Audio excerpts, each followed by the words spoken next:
আলামিন দুনিয়াতেই জান্নাতের সার্টিফিকেট দিয়েছিলেন, সেই মানুষগুলাও বন্ধুরা রে আমার জাহান্নামের ভয়ে কেমন ভীত ছিল।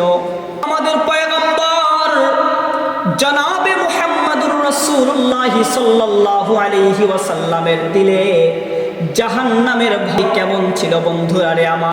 বিশ্ব নবী সাল্লাল্লাহু আলাইহি ওয়াসাল্লামের কলিজার টুকরা মেয়ে ফাতিমা রাদিয়াল্লাহু আনহা, হযরতে ফাতিমা রাদিয়াল্লাহু তাআলা আনহা একদিন তার স্বামী আলী রাদিয়াল্লাহু তাআলা আনহুকে বলেন, ও প্রাণপ্রিয় স্বামী, চলেন না একটু বাবার বাসা থেকে ঘুরে আসি। তখন হযরতে আলী রাদিয়াল্লাহু তাআলা আনহু বললেন, তাহলে চলো।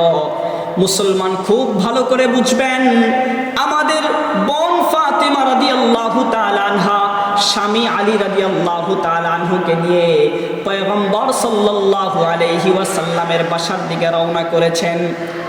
যাইতে যাইতে এক পর্যায়ে আল্লাহর পয়গম্বরের দরজার সামনে দাঁড়িয়ে গেল।